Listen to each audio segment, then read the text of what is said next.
예, 우리나라의 경제 지표를 2014년부터서 2016년도까지를 이렇게 분석해 놓은 자료를 보면요. 우리나라 경제 상황이 지속적으로 하향 곡선을 걷고 있다. 그런 결론이 났습니다.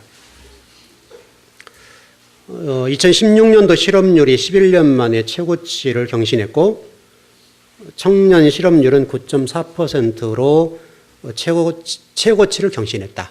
이렇게 나와 있습니다. 또 여러분 2016년도에 여러분 아시는 것이 삼성전자의 갤럭시 노트 7이라고 하는 것들이 단종돼 버렸죠. 이거는 충격적인 일입니다. 왜냐하면 기술 삼성이라고 하는 자부심에 엄청난 상처를 입었습니다. 그리고 현대자동차도 니콜 명령들과 여러 가지 어떤 일들이 있어서 현재는 자동차 수출 순위도 멕시코에 밀려서 4위로 떨어졌습니다. 이 문제는 어떤 한 대기업의 개별적인 현상이 아니라는 데 문제가 있습니다. 이 문제는 우리나라 경제의 구조적인 문제다. 제가 이거 몇 년 전부터 계속 아마 이 얘기를 했을 겁니다.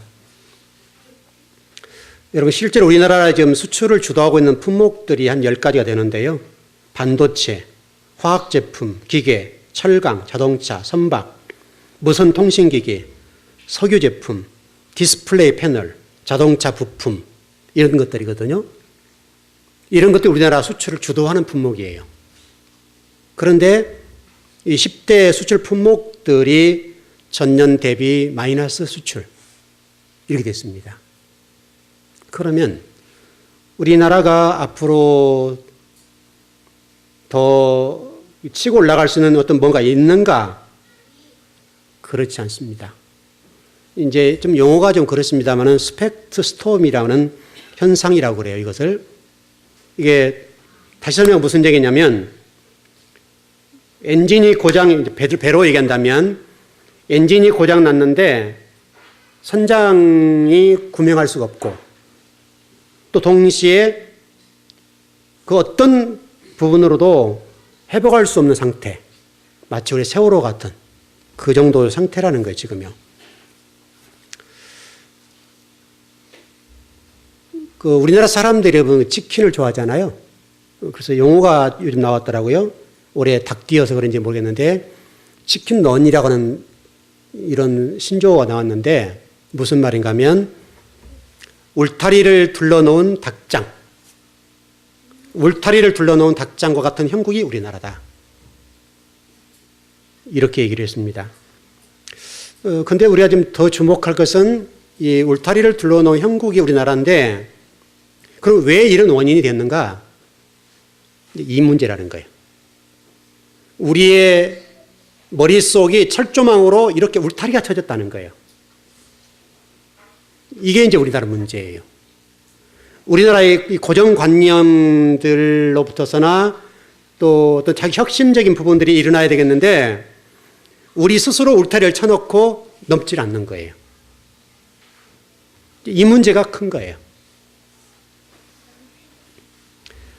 우리가 고정관념이라고 하는 것들과 여기에 초점을 두고 가치를 두고 인생을 살아가 버리면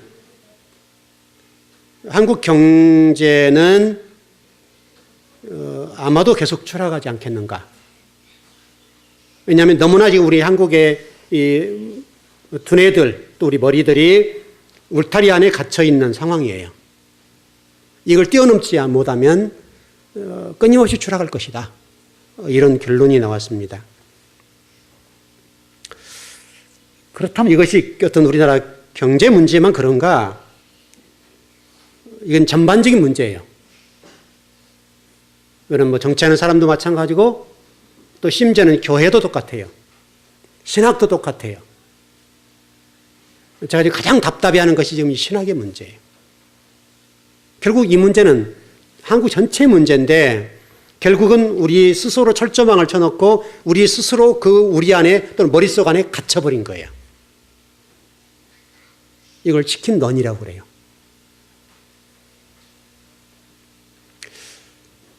결국 한국교회라고 하는 관점에 좀 보자면 한국교회도 여전히 우리 경기가 침체되고 경제 지표가 하향 곡선을 걷고 있는 것처럼 한국교회도 여전하게 하향 곡선을 그어요. 이게 지금 하루 이틀이 아니죠. 1년, 2년 문제가 아니라 지속적으로 걷고 있어요. 그럼 왜 그런가 이거예요. 이것도 똑같아요. 우리 스스로 어떤 뭐랄까요, 고정관념이라고 하는 가치가 우리를 지배하고 이 신학의 틀을 뛰어넘지 못하니까 안 되는 거예요. 그리고 이제 신학이 주도를 하고 있기 때문에, 그리고 신학이라고 하는 것은 인간의 생각이 문제잖아요. 생각이 어떻게 되느냐에 따라서 신학이 발전하고 못하고의 문제인데, 이 신학이라고 하는 틀 속에 갇혀버리니까, 그러니까 지금 현재 고정값이라고 합시다. 그냥 쉽게. 이 고정값이 절대치를 가지고 있어요. 그러나 여러분 알다시피 이 신학적으로 생각이라고 하는 것은 항상 고정값으로 고정되면 안 되잖아요. 언제든지 그걸 뚫고 나가줘야 되는데 이걸 나갈 수 없는 구조예요, 우리나라가. 신학도 똑같아요. 결국은 이것은 뼈아픈, 뼈를 깎는 이런 고통들을 동반하거나 그런 노력을 하지 않고는 경제도 그렇고 신학도 그렇고 답보 상태에 놓일 것이다. 이게 우리의 과제예요. 적어도 우리가 성경을 연구하거나 탐구하는 자들에 대한 예의와 존중, 이런 배려들이 전제되지 않는 동안에는 이렇게 될 것 같아요.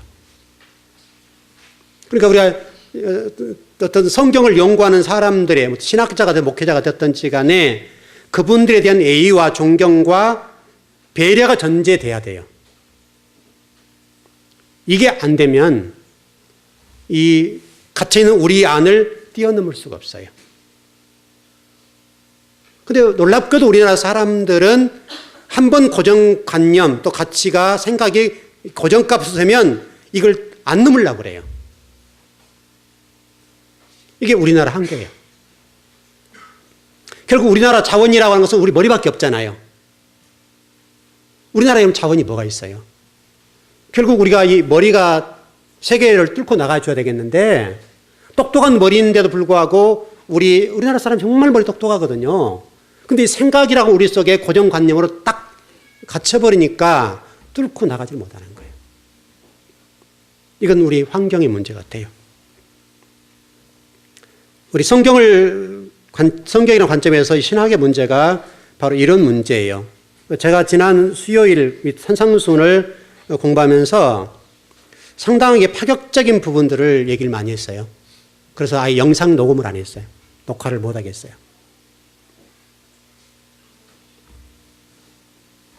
산상순이라는 관점도 똑같은데 오늘 본문도 똑같은 내용들이고 굉장히 도전적이고 우리의 어떤 신학의 판을 뒤집어 놓는 그런 메시지를 많이 전했어요. 이거는 상당히 용기가 필요한 것이고 자신이 없으면 할 수가 없어요. 굉장히 이 문제들은 한국의 신학이라고 하는 이 울타리를 뚫고 나간다고 하는 것은 바위에다 계란을 던지는 것과 똑같아요. 우리 신학자들이 안반과 같이 딱 버티고 있어요. 그리고 이게 절대 값을 주었기 때문에 뚫고 나갈 수가 없어요. 이거는 엄청난 도전 정신 아니면 할 수가 없어요. 제가 지난 수요일부터 금요일까지 우리나라 특별히 신학의 문제 가운데 모형론적인 문제에 좀 짚었고 또 구원론을 좀 짚었고 구약의 중요성을 짚었어요. 현재까지 한국교회 신학이 여기에 지금 답보 상태에 있어요. 그리고 그따 절대값을 주었어요. 누구도 여기에 대해서 말을 못해요. 그래서 성경이 안 열리는 거예요. 안 열려. 열릴 수가 없어요. 여러분 계속 설교 많이 들었던 내용들 가운데 한 부분이 있잖아요. 이 모형론적인 부분. 구약은 그림자다 이거예요. 그림자. 여러분 많이 들었죠, 여러분? 한국의 신학을 끌고 나가는 부분이에요. 구약 성경은 그림자다. 그 신약 성경은 실체다. 이런 관점이니까 구약 공부를 안 해요. 신학자들이 대접을 받고 또 물론 성서 신학자가 흔하지도 않고 그래도 신학 우리 목회자들도 구약 성경을 설교하지 않아요. 신약 성경 27권 안에서 설교를 하는 거예요. 결국은 여러분 신약은 어디서 왔어요? 신약 성경은 구약에서 왔거든요. 구약을 모르면 신약을 못하는 거예요. 그래서 다시 설명하면 신약을 설교하고 있는데 구약을 모르니까 설교를 할 때에 담고 있는 내용을 정확히 모른다고 해요. 이게 지금 문제예요. 이것을 이제 좀 짚어보면서 예수님이 3년 6개월 동안 사역하셨을 때에 말씀하신 산상수훈을 제가 이렇게 설명했었어요. 이 산상수훈의 말씀은 신약 성경이 정경화되기 이전이에요. 구약 성경이 있을 때예요. 물론 이 정경화 과정은 AD 90년에 완성이 돼요. 문서로 존재할 때예요. 문서로. 정경화, 성경으로 모든 사람들에게 인정받기 이전 상태라고요. 그래서 굉장한 정경화 과정들이 거쳤어요. 그 가운데 그래도 예수님께서 말씀하신 내용들은 모두가 다 어떤 말씀이 구약의 말씀을 가지고 말씀하셨다고요. 한 말씀도 신약의 말씀이 없어요. 모두가 구약 성경을 동원해서 인용하고 그걸 재해석하고 그걸 압축해서 설명했어요. 그렇다면 결국은 예수님의 말씀을 풀어내려고 한다면 구약을 모르면 못 풀어낸다는 얘기거든요. 그러니까 우리가 여러분 산상수훈도 마찬가지고 여러분 십계명 같은 경우도 심지어는 십계명 같은 경우도 전부 다 누가 중심이에요? 인간이 중심이 됐어요. 인본주의 중심이에요. 전부 다 우리 윤리 도덕 관점에서 십계명을 해석하고 산상수훈을 설교했어요. 심지어 예수님이 말씀하신 이 산상수훈, 이 뭐죠? 5장 7장까지 산상수훈을 하나님의 관점에서 해석을 안 한단 말이죠. 하늘의 언어를 가지고 있고 복음을 담고 있는데 인간적인 수준에 설교해 놓으니까 아 그런 거구나. 여러분 알고 있지만 그러나 하나님이 말씀하셨던 그 말씀과는 하늘과 땅만큼 차이가 나요. 특별히 여러분들이 아마 많이 들으셨던 구원 문제 가운데도 제가 창세기 4장 얘기를 좀 하고 또 레위기에 나와 있는 5대 제사 얘기를 좀 수요일날 금요일 말씀드렸어요. 너무 중요한 거예요, 이거요. 여러분 제가 오래전에 토라 여러분 하실 때 이런 설교를 했던 기억이 나요. 여러분들 한번 그냥 스쳐고 지나봤을 텐데 가인과 아벨의 구원론 이 문제를 다룬 적이 있어요. 이게 몇 년 전이에요, 몇 년 전에. 여러분 가인과 아벨의 이 드려진 제물에 관해서 그동안에 우리 한국의 신학자들과 우리 목회자들이 어떻게 얘기했습니까, 여러분? 아벨이 구원받는 것은 아벨이 어린 양을 드리고 가장 또 정성 들여 드리고 피를 드렸기 때문에 구원받았다. 그렇게 들었잖아요, 여러분. 그래서 피제사가 중요하다. 모든 십자가를 동원해서 풀어내는 거죠. 그러나 여러분 창세기 4장에 나와 있는 이 가인과 아벨의 제사는 피제사가 아니에요. 원문은 정확하게 소제예요. 곡식을 빻아드리는 거라고요. 곡식을 빻아드린 제사에 가인은 곡식을 빻아드렸어요. 소제를 드렸다고요. 그러나 아벨은 하나님이 원했던 제사가 아닌 속죄제나 화목제 이런 관점에 드렸다고요. 그렇다면 여러분 말씀의 관점에 보면 누가 더 순종한 거예요? 가인이 순종했어요. 가인은 소제니까 곡식을 빻아서 드렸어요. 그러나 아벨은 짐승을 잡아서 드렸어요. 거기다 우리가 이렇게 설교하잖아요. 여러분 아벨을 보십시오. 정성을 다해서 첫 번째 것을 이렇게 잡아서 드렸습니다. 그리고 그 안에 피의 제사가 있으니까 여러분 정성 다하고 충성 다해야 됩니다. 그리고 피의 제사를 드려야 됩니다. 그래야 구원받습니다. 여러분 이게 한국 신학이에요. 그러나 본문은 우리의 생각과 전혀 다르게 소제예요. 소제. 적어도 우리 신학을 한 분들은 조금만 들여다보면 알 수 있는 거예요.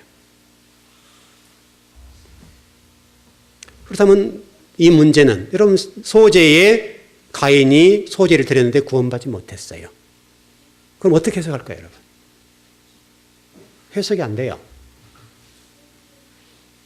이 문제는 아주 간단한 문제예요. 우리 구원론과 관련되어서 여러분이 주목해야 될 것은 하나님의 주권 내에 있어요. 주권. 하나님의 주권적인 은혜를 강조하는 거예요. 여기서. 왜냐하면 이렇게 보면 돼요. 아담과 하와가 선악과를 따먹었어요. 그리고 아담 이후로 난 모든 사람들은 지옥 백성이에요. 여러분 분명하죠? 그래서 여러분 이것을 설명하기를 요한복음 8장 44절에서는 마귀의 자식들이다 그랬어요. 다시 말하면 하나님의 자식이었는데 신분이 바뀌었어요. 그래서 이 위에 하늘에 속한 사람이었는데 선악을 따문 이후로 땅에 속한 자가 됐어요. 그 무정갱 이 상태가 됐어요. 여러분 성경 그거 부인할 수 없잖아요. 어차피 가인과 아벨은 지옥 자식이에요. 마귀의 자식이라고요. 마귀의 자식이라고 하는 것은 하나님의 자식이 아니란 말이거든요. 그럼 그 말할 것이 지옥 백성이죠. 지옥 백성 가운데 하나님이 가인을 끌어올리든지 아벨을 끌어올리든지 그건 하나님 마음이에요. 여러분 그거 아니에요? 그건 아버지 마음이잖아요. 아버지 마음이 아벨을 끌어올리면 아벨이 구원받았고 가인을 끌어올리면 가인이 구원받은 거예요. 그것은 그래서 하나님의 주권적인 은혜라고 그래요. 그래서 여러분의 구원은 여러분이 무엇을 했기 때문이 아니란 말이에요. 하나님이 여러분들 이 자리에 앉게 하셨어요. 이건 보통 얘기가 아니에요. 여러분 레위기에서도 여러분 보세요. 그래서 이 레위기를 가지고 또 이제 5대 제사 가지고 구원론을 다루잖아요. 여러분 번제, 속제제, 속건제, 화목 뭐예요? 그 다음에 화목제, 소제 이것도 소제 들어가잖아요. 근데 여러분 이 제사의 형태를 잘 들어보면 레위기는 정확하게 설명해요. 뭐라고 설명하는가 하면 부자는 소나 양과 염소를 드리고 가난한 사람들은 비둘기를 드리고 또 산비둘기가 집비둘기를 드리고 더 가난하면 곡식을 빠드리라 그렇게 됐다고요. 그럼 소제는 또 피제사가 없네요. 그러면 여러분 생각하기에 좀만 우리가 머리가 돌아가면 하나님의 구원의 문제는 짐승을 잡아 들여서만 꼭 구원받는 것이 아니구나. 왜 가난한 사람들은 곡식을 빠드려요. 그런데 하나님 구원해 주셨다고요. 여러분 얼마나 중요합니까 여러분. 이게 이제 신학의 문제라고요. 이 신학이 모형론적으로 그걸 딱 가둬놓고 더 이상 나가지 못해요. 그 누구도 여기서 자유롭지 못하게 만들어놨어요. 성경은 그러지 않아요. 구원은요 하나님의 주권적인 은혜예요. 그분이 구원하면 구원받는 거예요. 그리고 그분이 버리면 버리는 거예요. 그분이 선택하건 유기하건 그건 아버지 마음이에요.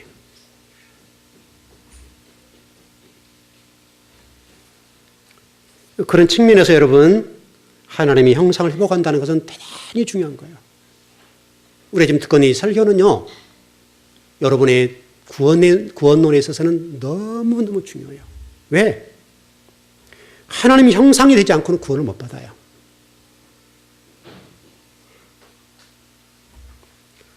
여러분 생각하면 혼돈이 올 것 같은데 그러면 여러분 예수님 이름만 믿으면 구원받는다 그러지 않아요?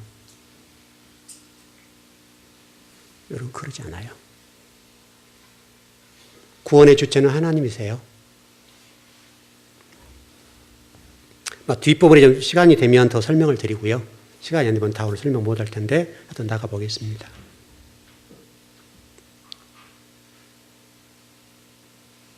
하나님 형상을 회복한다는 거 이거는 너무너무 중요하고요. 이 문제가 회복되지 않는 동안에는 구원에서 이탈돼요. 이 형상이 너무너무 중요한 거예요.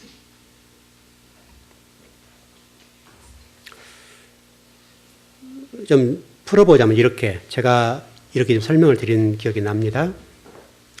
자, 회개라고 하는 것들을 좀 설명을 드릴 때 이렇게 드렸습니다. 여러분에게.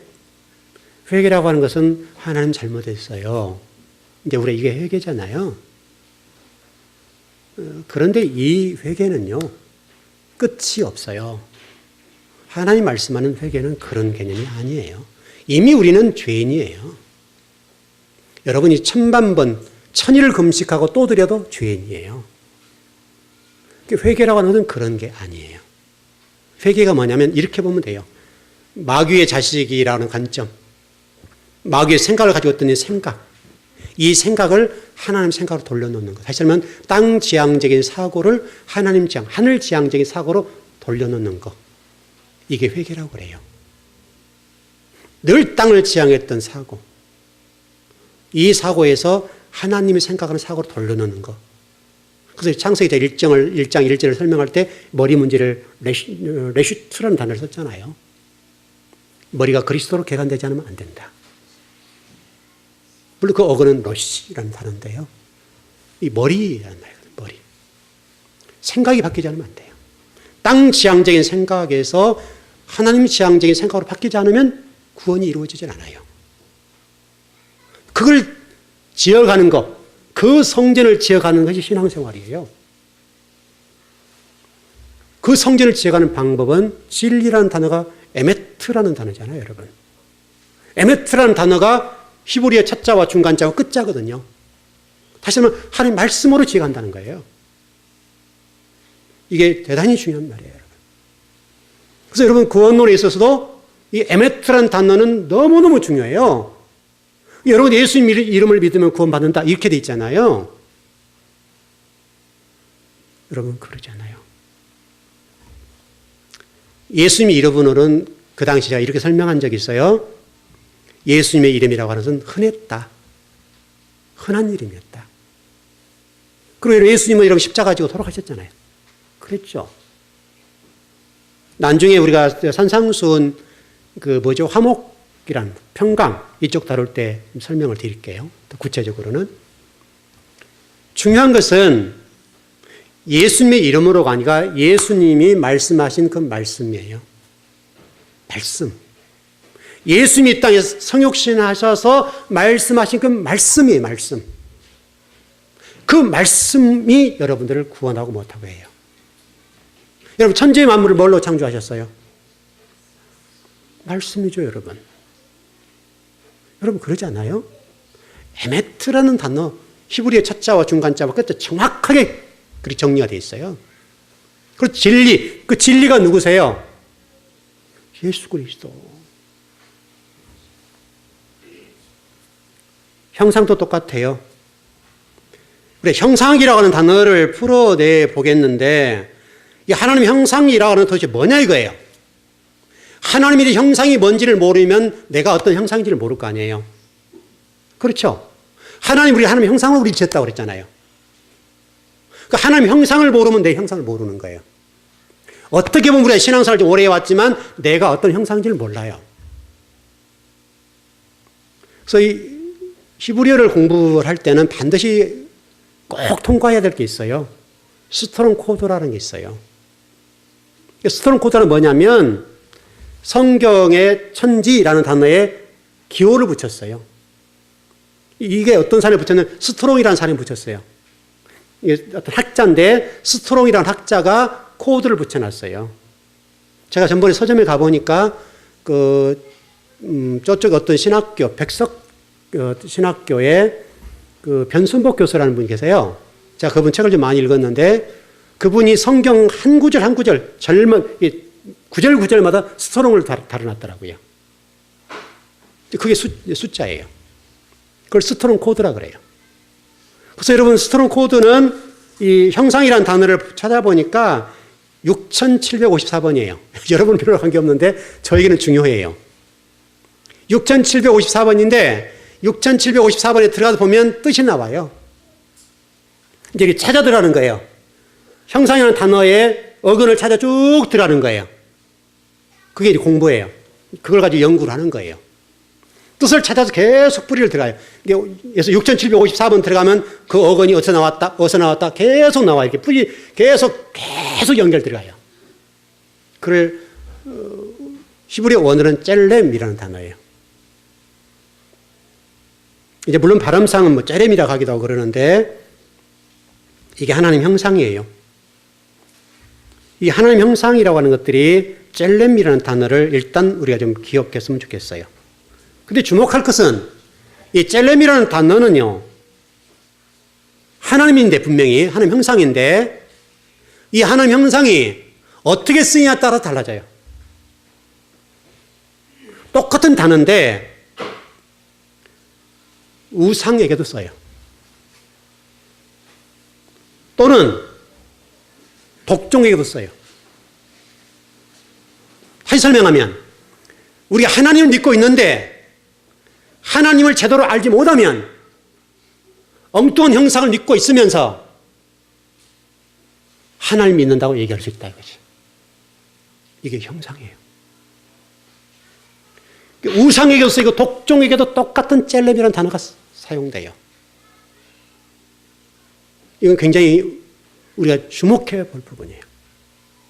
제가 이렇게 설명한 적이 있어요. A라는 이게 여호와 하나님이에요. 근데 우리가 A 다시를 만들어 놓고 여호와 이렇게 부른다고요. 그럼 이게 젤렘은 젤렘인데 우상이 되는 거예요. 이해되셨죠, 여러분? 이게 똑같아요. 하나님은 하나님인데 하나님을 정확히 몰라요. 정확히 모르니까 우리가 스스로 하나님 만들어요. 이런 분이 하나님이야. 그래 놓고 이분이 여호와라고 섬겨요, 우리가. 그래서 여러분, 알미라 하는 게 중요한 거예요, 알. 제가 전번에 설명드렸잖아요. 듣고, 믿고, 행함, 이 부분이 아니다. 암, 누림, 영원이라고 하는 게 중요하다. 이런 설명을 드린 적이 있어요. 알미라고 하는 거. 이스라엘 백성들이 왜 바벨론 포로가 되었는가에 관해서 호세아 선지자가 아주 주목해서 설명하고 있어요. 여호와를 알라. 힘써 여호와를 알라. 왜? 바벨론 포로가 되고 이스라엘 백성들이 멸망한 원인이 뭐냐면 알지 못했고, 뭘 알지 못해요? 하나님을 알지 못했기 때문에 망했다는 거예요. 이게 알미예요. 그래서 여러분들이 하나님을 알아고 성경을 안다는 것, 진리를 알아간다는 것은 너무너무 중요해요. 왜?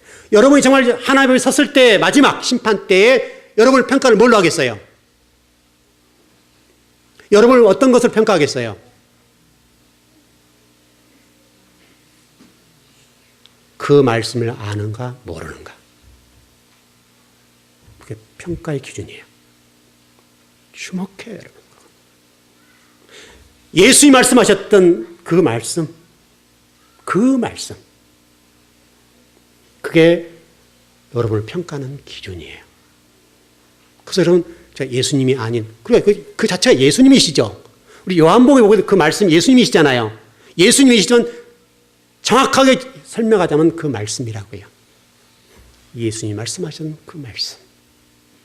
이렇게 정리를 하셔야 돼요. 그러니까 똑같은 젤렘이라는 단어인데 젤렘이라는 단어가 여호와, 하나님으로 쓰일 수도 있고 우상으로 쓰일 수도 있고 독종으로도 쓰일 수 있다고요.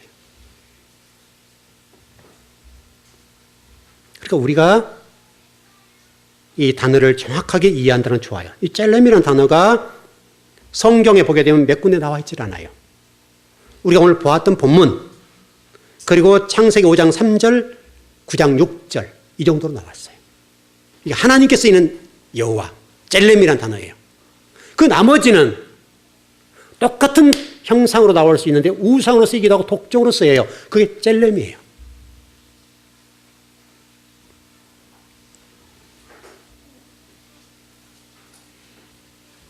조금 더 들어가 볼게요.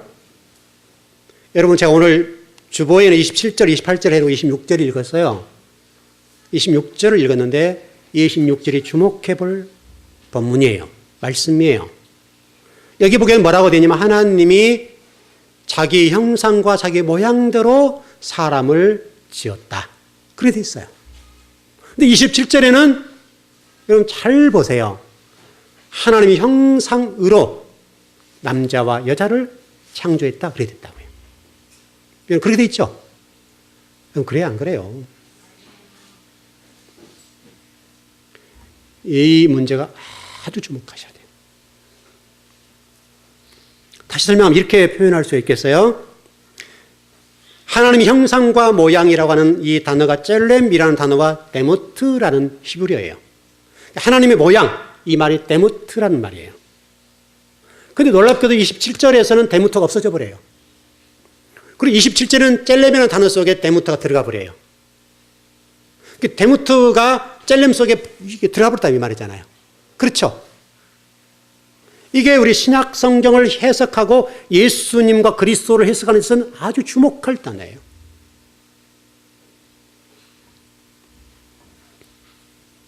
이 문제를 좀 신학이 좀 성숙했으면 좋겠는데 좀 녹화가 되니까 지금 굉장히 부담스러워요. 수요일 같은 데 좀 편하게 말씀드릴 수 있는데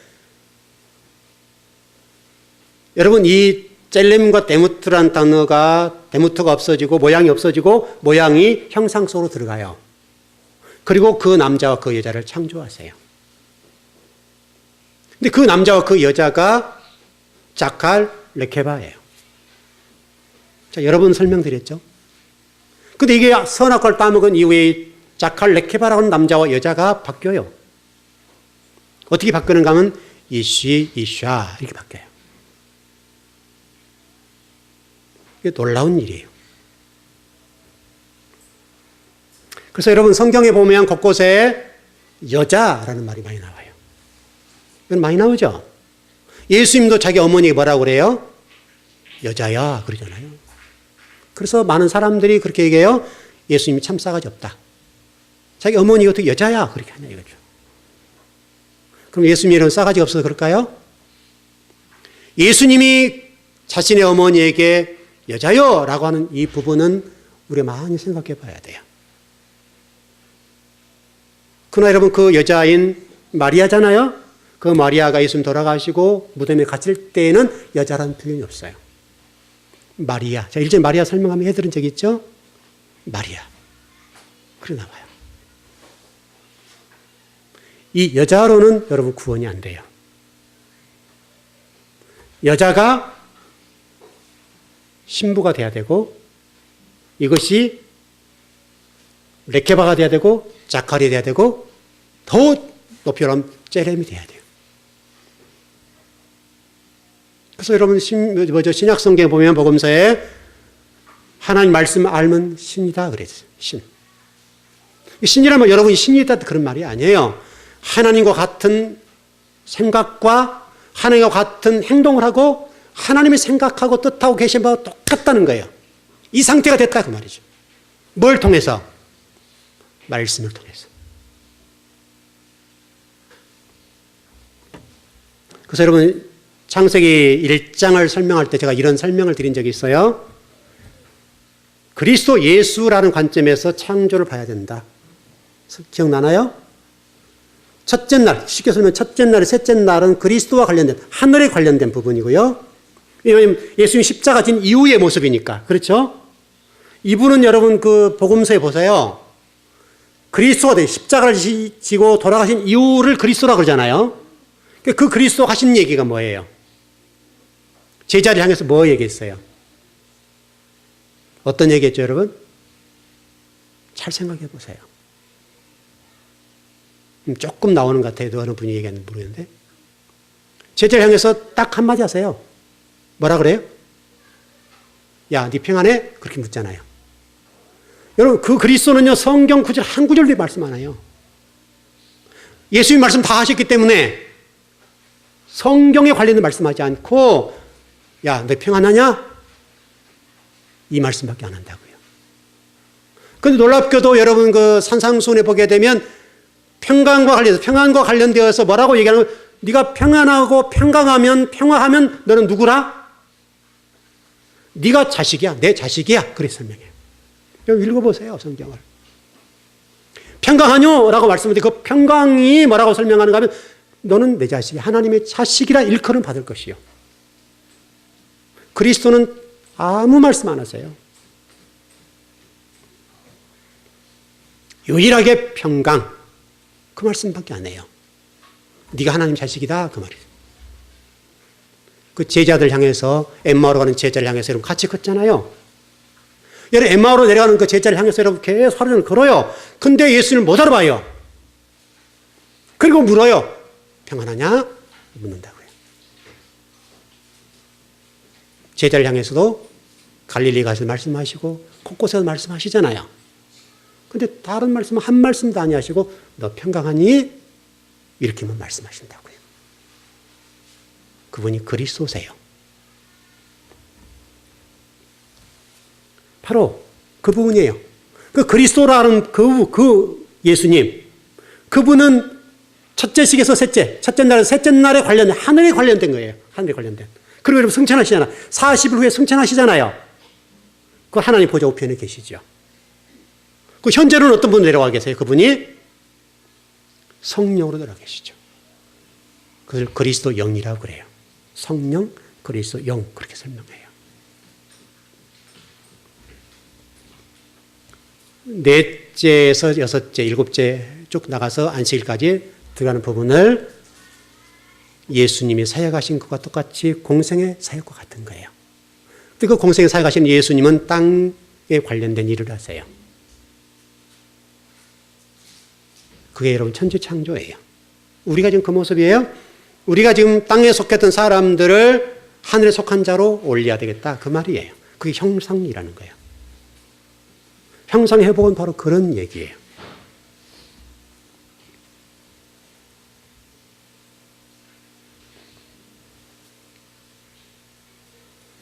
저와 여러분에게 이 젤렘이라는 단어가 회복된다는 것은 아주 대단히 중요한 문제예요.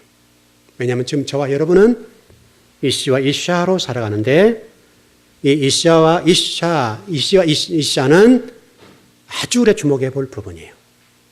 어근을 찾아 쭉 들어가 보면 스트롱 코드가 이시라는 단어가 582번이에요. 근데 이 단어가 뭐라고 설명되어 있는가 하면 어근으로 찾아 들어가면 그 단어가 605번이 어근이다 그렇게 되어 있어요. 그걸 에노시라고 해요. 여러분 그 단어가 어디서 생각나지 않습니까 여러분? 아벨이 죽은 다음에 셋이 태어나죠? 셋이 태어난 다음에 또 자식을 낳게 되죠. 그렇죠? 그때 뭐라고 불러요? 에노스라 부르잖아요. 에노스. 그때 여호와 이름을 불렀더라 그래야 되잖아요, 여러분. 그게 에노시예요. 근데 성경은 우리 번역상 에노스로 되어 있습니다만은 그걸 원어로는 에노시 똑같은 단어예요. 에노시. 뭐 조금 차이니까 별 문제 없겠죠. 번역의 문제니까요.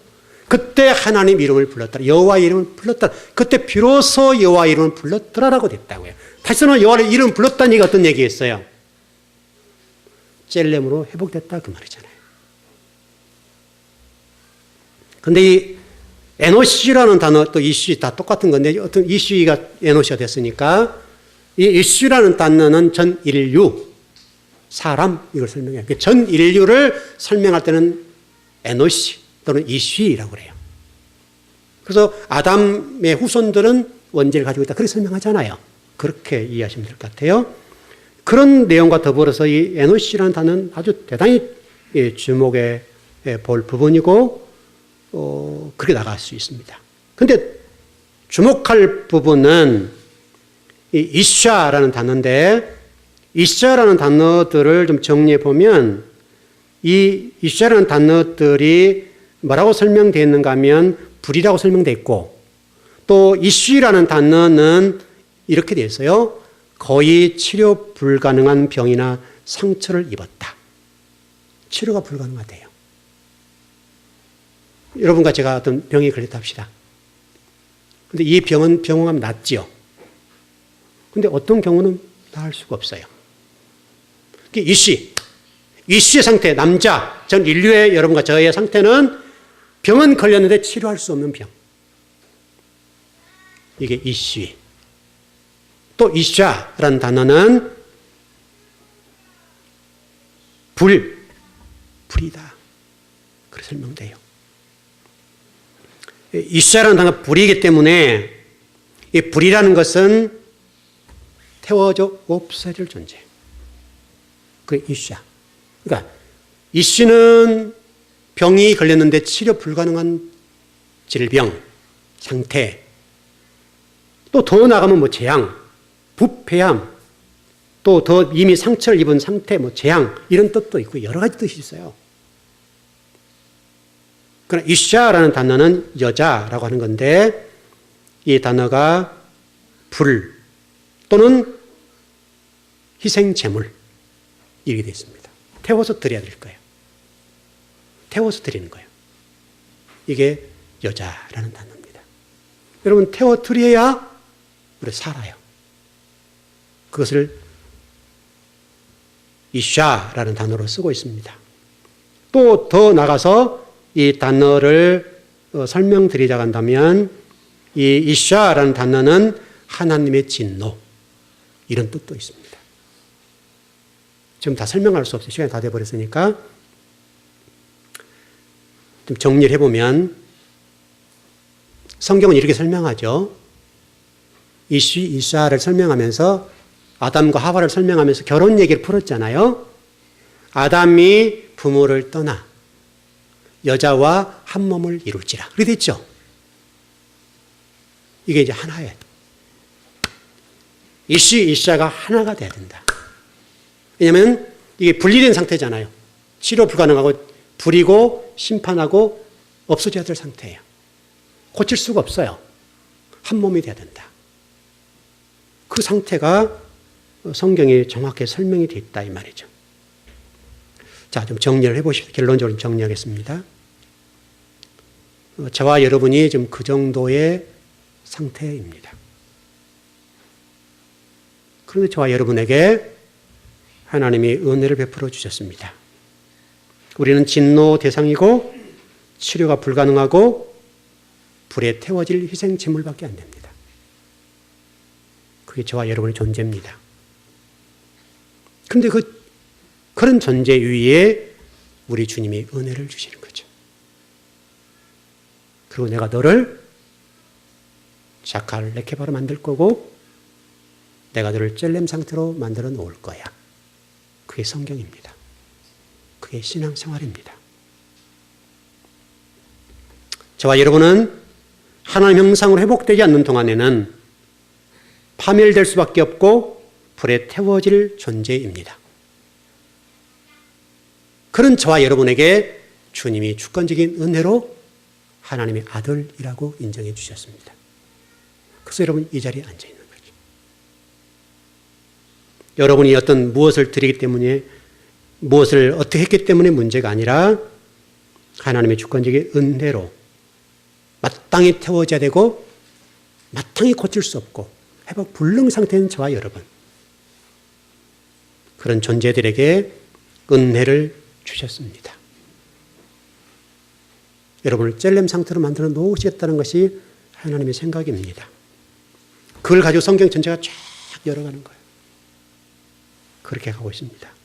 더 깊이는 나갈 수가 없습니다. 아직까지는 한국의 신학이 지금 제가 여러분이 좀 설명드린 이 정도도 엄청나게 나간 겁니다. 조금 더 무르익으면 나머지 문제는 풀어볼게요.